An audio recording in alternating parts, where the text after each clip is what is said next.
So the other day I was watching this Kyrie Irving video ESPN put out. I was actually watching it on YouTube. I'm scrolling through the comment section. The title of the video was basically about, I know you heard it by now, Kyrie Irving joined the Sioux tribe, okay? But it's his mother's tribe.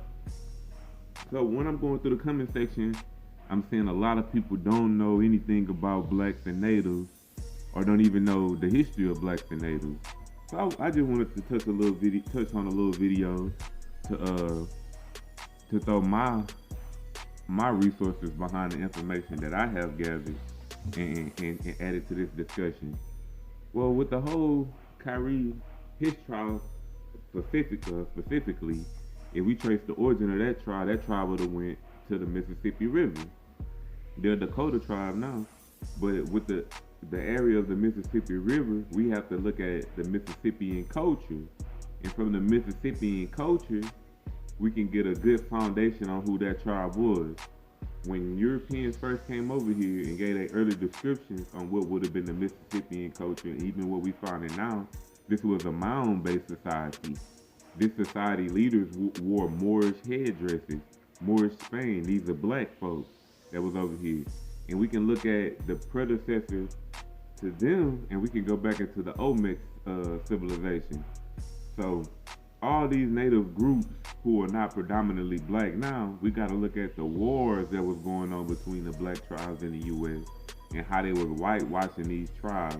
Everybody that they seen was black in any area was a good slave. They could come up and snatch you.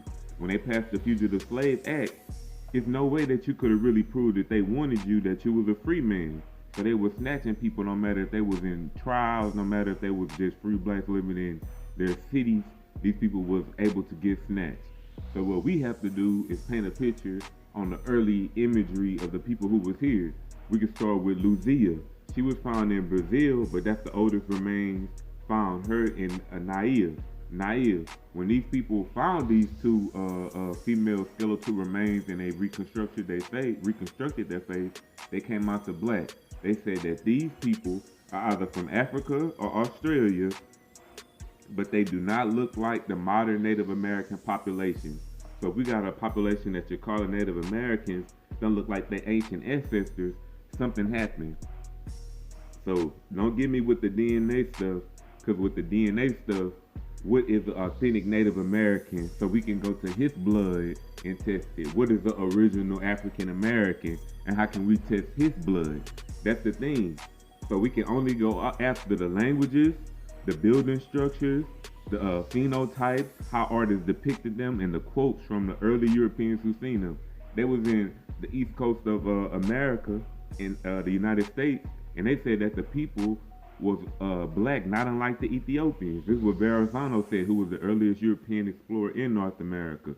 We had Matthew da Costa. He was the first so-called black person to go into Canada, but he was serving as a translator between the European settlers or traders and the indigenous populations, even with the Micmac. We can also go to Esteban the Moor. When he came over here, he went from like the Arizona region all the way out to Florida, serving as a translator as well.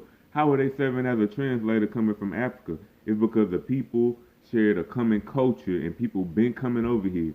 It's just the Europeans don't admit that they was.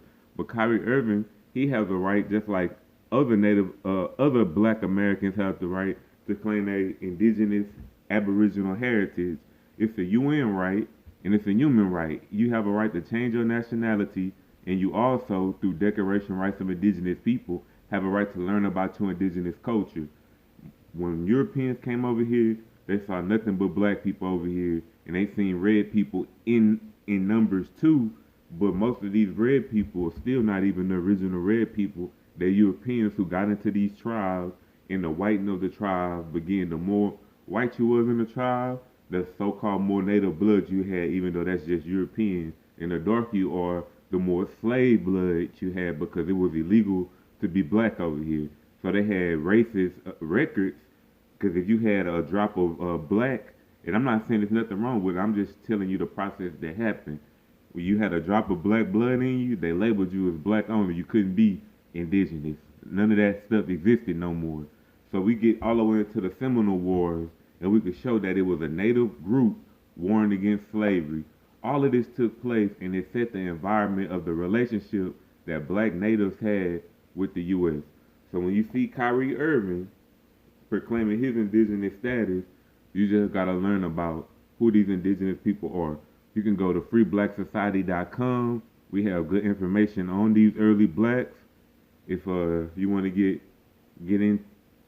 an educational body and build up and speak on these people that was here, you can come to Free Black Society, join our think tank. But it's a proven fact that blacks was here first in America. The oldest skeletal remains, it introduced writing to the Americas, and we had the technology, the canoes that would have made it.